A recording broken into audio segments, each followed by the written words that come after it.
that. Yeah. Ready? 3, 2, 1, and welcome back To the Soccer Life Mastery. podcast. And today in the episode we have a special guest here for you. As you can see, probably. Oh yeah, you can see already. Jose, Jose. the man himself. You probably know him if you've done one-on-ones. He has been the one-on-one specialist. He's been killing it. He's been crushing it. We've been getting so much good feedback of the man himself. So we thought we better bring it on. He's becoming more and more part of Soccer Life Mastery, or Master Football Academy. Yeah, he still See can't. that now it's easy to say. No, come on, it's easy to say now. Nah, No. not yet. So here he is. Welcome. Feel free to introduce Hey yourself. guys, how are you? I'm Jose. I'm from Ecuador and glad to be part of it. And we spoke before. He's actually an expert in basketball. Oh my gosh, yeah, we just brought that to attention because he was like, like, what why is is there a a basketball? I don't know, maybe just because it's black and then when we use it, just to have Yeah, like, that the matches right the content. uniform. Yeah, of course. We're all about See that, aesthetics. Jose? See that? Oh my gosh. Yeah. That's it. So look, you know already, if there's something here just to match the colors, We'll well, do it. Before we had like the drone and everything there, didn't we? Where's oh yeah, no, the drone is no longer it's black. flying now. Yeah, no longer black. fine. Still like, yeah. Because we are black here, so yeah. Look, that's the reason I put the lens here. Yay! You paid the drum. Yeah, pretty much. No, it's expensive. But anyways, back to the Back to the podcast. Back to series talk. Okay. We wanted to get Jose on. As you may know, he's getting more and more involved. He's getting in the futsal sessions. He's doing the one-on-one coaching, and everyone says how amazing he is. So we thought may as well actually do a podcast and kind of learn a bit more about him and see what's he all about. So you're from Ecuador. You're born there. Yeah, I was born there, but I grew up in the States, actually. I lived okay. most of my teenage years from about the age of 5 till 16. I was in the States, yeah. And that's where the accent is from. Yeah. You can sense it. Yeah. I know, Yeah. and which is frustrating because when I met him the very first time, I was like, Perfect English, right? and I was like, okay, cool. He might have like a strong accent, so I'm not alone anymore. And then I started talking to him. I was like, Oh no, he speaks better than me. Like, we I have know a horrible, that. like, We know that. My accent is just mumbles. He's like clear, concise. So that's why he's a good coach because he can actually, that's the reason why. yeah, he can actually speak. Unlike Hey, me, if mumble. you're there in the US right now, if you're in America, let me tell you something. Yeah. Come to Australia, you're gonna be a really You're nice hired. coach. You're hired. Just need clear, concise communication. Yeah, cool. But no, so you currently still play, don't you? If Yeah. anyone's seen him play, he's quality. He's got incredible skills and. Yeah, I'm knowledge of the game. playing for Ingle Farm in the Amateur Division 1. Beautiful. Something And like, yeah. also a bit of futsal? Yeah, I play futsal for HPL Starters, Yep. State League. Yeah. I thought he was gonna say, "Oh, I played futsal yesterday in the session." Yeah. With the We kids. were sweating so much. Like we did a session last night, and the kids just make us like run like crazy. And by the end of the day, I was with Jose. Hey, are you okay? Oh my gosh! I was dying. Seriously. It was- Yeah, you're sweating so much. Yeah, they're teenagers. They have so much energy. Yeah, I know. And that was what age? That was Tuesday at the parks. Yeah, they're like 12. 12. Yeah, you got some 15-year-olds in there too, though. Yeah, Yeah, I think Harry and Harry, Zach. Yeah. is he's huge. He's taller than me. Yeah. So Jose's been helping in Asu with the futsal sessions, and futsal will be moved just to Mondays, either west or north at Ingle Farm, and you two will be actually the ones running that program on Monday. So here you can actually Pretty cool. finally meet the man himself. Can I ask you something? So, when did you start like your career as a player, like maybe even as a coach? Because now coach is like kind of like a brand new thing to you as well. All right. Well, I've played most of my life.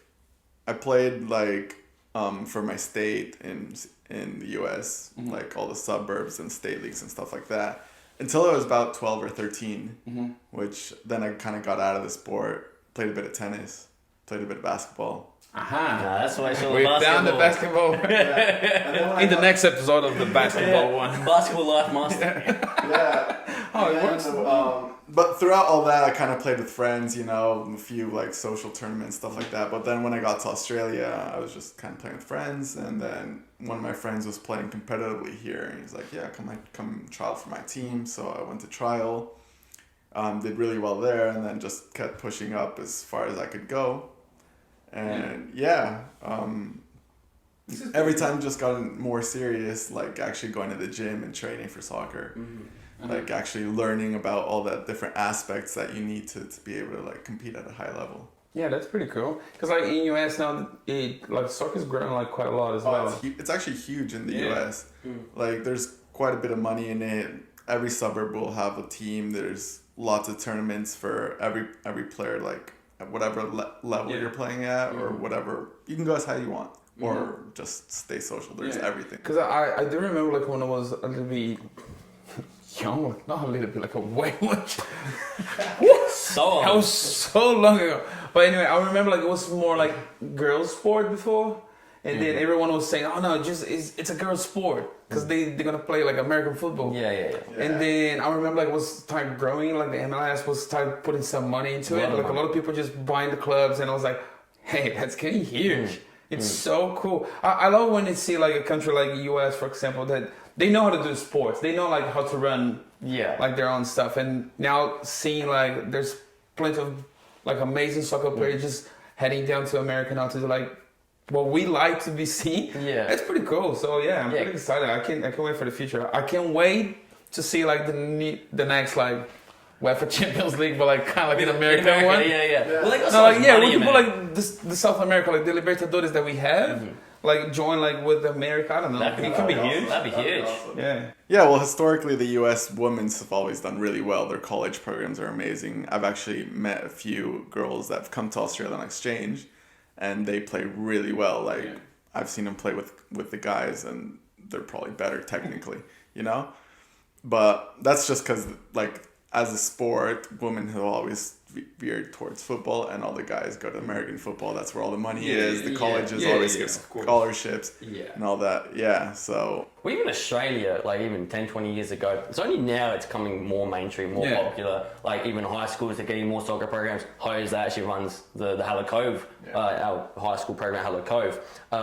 And Aberfoyle Park we've just started that as a high school soccer program. When I was there, only 6, 7 years ago, old man over here, but Back then I was 30 something. my God. When I was there, it was a rugby specialist school, and now 6, 7 years later, it's a soccer program. They're trying to start a soccer tournament down south, and everything's becoming more and more soccer based, which is amazing to see.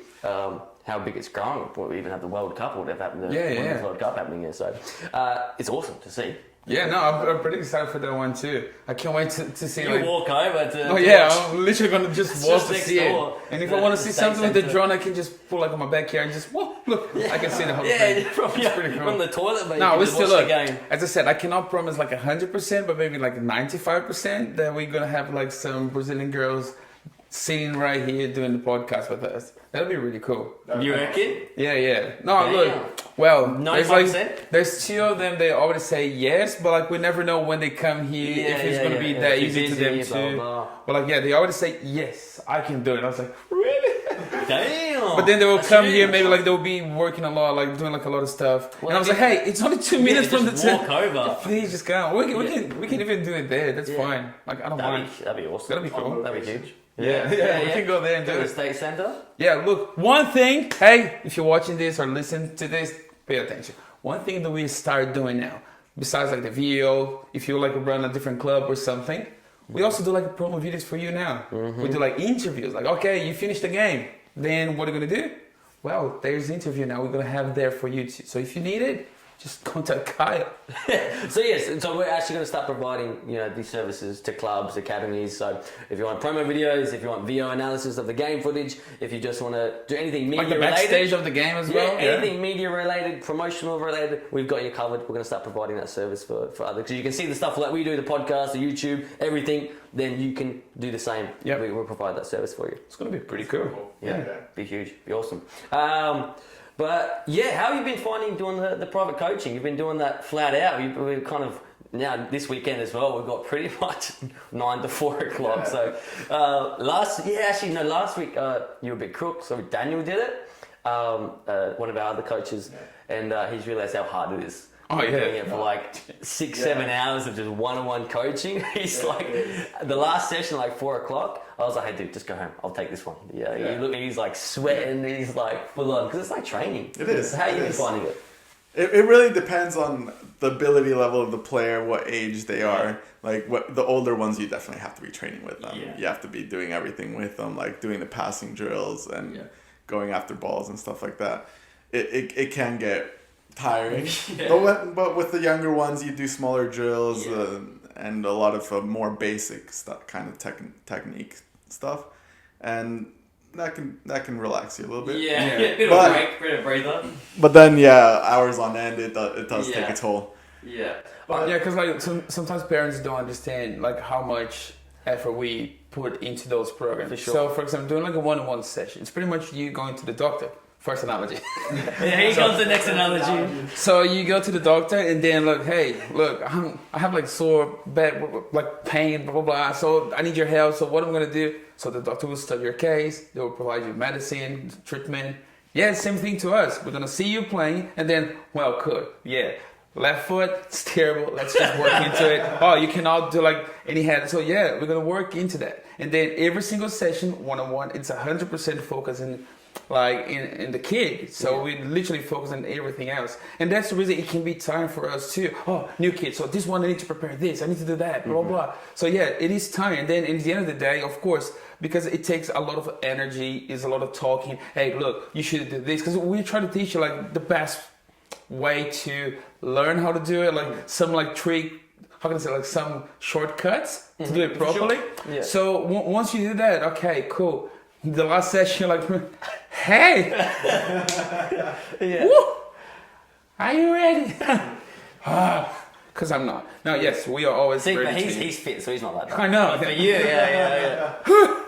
Remember? Yeah, but definitely. Yeah, you have like a basic outline of you want to practice control this day, right? And you kind of have the drills ready for them. But then you're doing the drill and you see the kid kind of like struggles with something specific. You're like, all right, we're going to take a moment here to go address that. And then on the spot, you have to think of like, how can I teach him this technique or this touch or how to better control the ball in this way. And so you always have to be on your toes, have to be watching. And sometimes the kids also like go up and down. They get frustrated that, all right, I can do this so easily on my right foot, but on my left, I'm really bad at it. How do you motivate them to like keep going and keep trying? So yeah, it does take a toll, even if it is like a really easy session. And sometimes like parents don't understand, like for example, like our program, we mentioned before like the importance of futsal to the kids. And for example, like yesterday I did like one drill that was pretty much like the same thing with 2 different variation, and it kind of like changed the whole thing. So for example, we did like walking football. I keep doing that to the kids, it's like to do the warm up. So walking football, yes, you're still playing soccer like a normal way, so you're not allowed to run or jog, just literally, you can fast walk, yes. But then, well, you do have more time to think about it, to receive the ball, keep your heads up and make like a new action of like what you're gonna do or plan, cool. Once you're like literally good in that one, so you go to the next step, so you can just kind of like jog or something. But then the second variation, yesterday, I was like, okay, one kid is allowed to run, so I was seeing if they can have like a really nice communication. So for example, because the one that can run, they can just show, yes, go, yes, over there, run, hey, open up. So technically on the second variation, I was more into like, okay, I want to see if they can talk. I want to see if they can communicate with the other kids or like how they're going to run, if they're going to run in the right position, because sometimes it can be different. Like everyone is just walking. Anyway, in the third one, which is technically then the second variation was, okay, everyone is allowed to run when you don't have the ball. But once you have the ball, you have to walk. Right. Then, technically, you're supposed to run. And then once you receive the ball, technically, you're going to walk so you can protect the ball properly. You can use the arms just to hold it and see what it's going to do. And then maybe that's the time you did the 1-2. So you receive, pass, and you're allowed to run again to receive the ball. And that was like a little bit confusing in the beginning, but everyone kind of like, okay, I think that would work awesome because you're then teaching, especially with players who only know how to dribble. Yeah. Where they get the ball, they just run and dribble.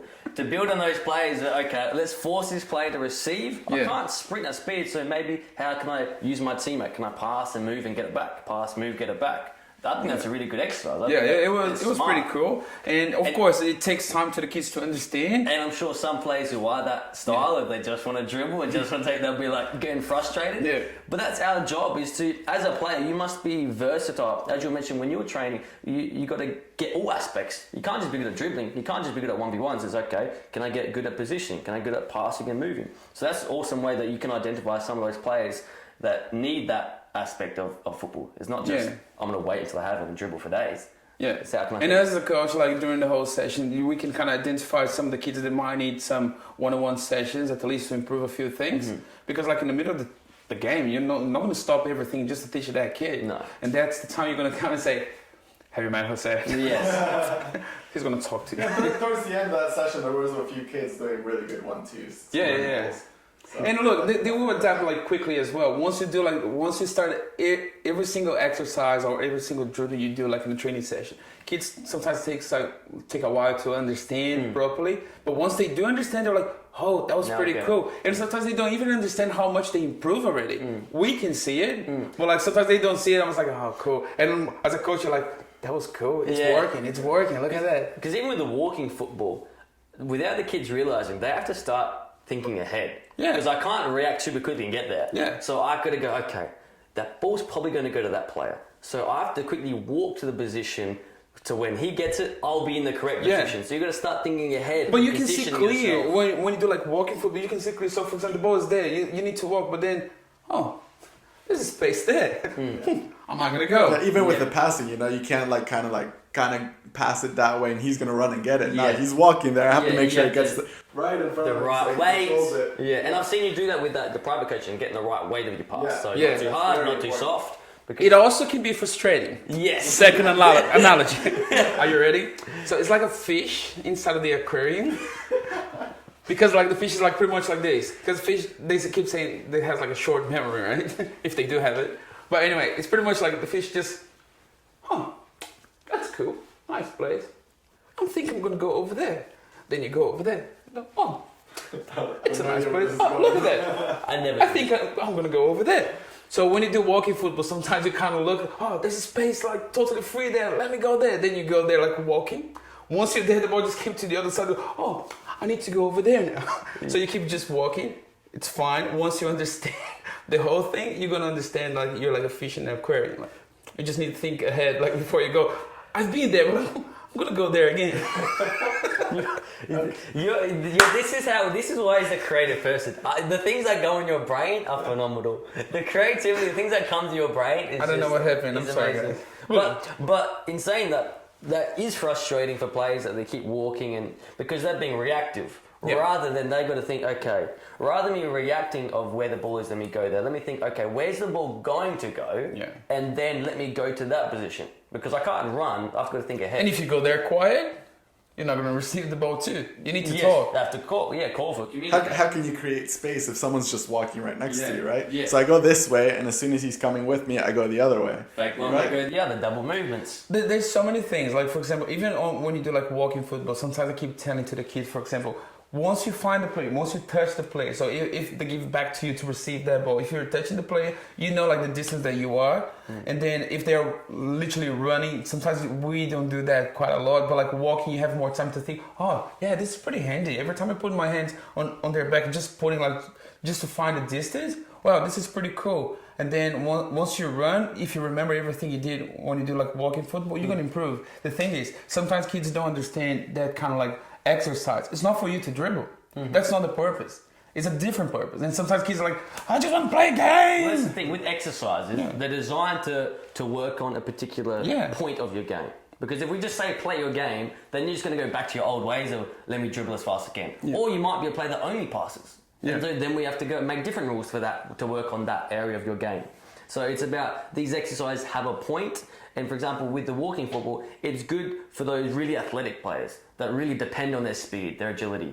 And so we're taking that away from you and going, okay, how can you then get success without your athleticism? Can you start using your brain? Can you start using the ability to protect the ball? And it is funny when you put like one player to run because the game's supposed to be a way much more interesting, but it's always like a mess. Because that person doesn't know how to run properly because everyone is walking, he's the only one running. So which means he needs to take that responsibility to show up all the time to receive the ball and find the other place quickly because the other one is walking. Yeah. But like you kind of get desperate, so you kind of like it's hard to find your own pace and like the right timing to pass and receive. You make a winger be the runner, and all he's doing is just running up and down the line. And when the ball's over there, he's just kind of waiting for it. But then you make a midfielder a runner, and he's just all over the place. So it gives them the opportunity to create new habits, create new options, think a little bit more of how I can help a team when I'm the only one that can run, right? That's true. How can I help them? And as a parent, sometimes they might see things that we do and they're thinking, what is going on? Yeah. But there's always a method to the madness. As coaches, you know, we've Better done it than for a my long time. analogies, I promise. Yeah, analogies, they hit or miss sometimes, like we all know. But yes, with our programs, even with the private coaching, like we said, it's personalised. So for the one-on-ones, we're really working on who's the player, okay, what do they need to work on? And they might obviously give you feedback, and obviously most people at the start of the session go, hey, look, I want to work on this or this. And cool, we tailor it to that, but then you go, that player needs to work on this, so let me tailor the exercise, let me tailor the program. And it's great when they're academy players, because I've seen them play. I see how they're training with the group, and I'm like, all right, you need to work on this. I can help you do that. I can think ahead, and okay, I saw you how you play like this. This is your strengths. These are your weaknesses. This is what we're going to do. Which is also another benefit. So for the players that are doing private coaching, we definitely recommend do the academy group session. So then we can kind of see how you are in a realistic environment, in a game environment, not just technical skills, and go, okay, great. You might have skills, great skills in training, but then in the game, there's these sticking points. There's this mistake happening over and over again, and then we can identify that in the private coaching. So the one-on-one's really personalised, but obviously in the group stage, we can see in a realistic environment, and then go from there and really kind of see how we can improve you. But Yeah, that was cool. I think like for the introduction, we'll do part 2. This has been a good start. Maybe let's do like not the part 2, but like a different episode. Yeah. So we can just change a few things. Sure. So look, once again, thanks Jose for coming. We really appreciate it. But he'll be here for next episode, right? Yeah. Stick around. For next week, he'll be here. Yeah, stick around next week. Next week, he'll be here. But yes, this has been Jose. He's been doing all our one-on-one sessions. He's going to be in the group sessions, of course, with the next term. And he'll be, as he has already been, doing the futsal, helping you. And yeah, perfect. Easy peasy. Awesome. Thank you. See you guys. See you guys. Done deal.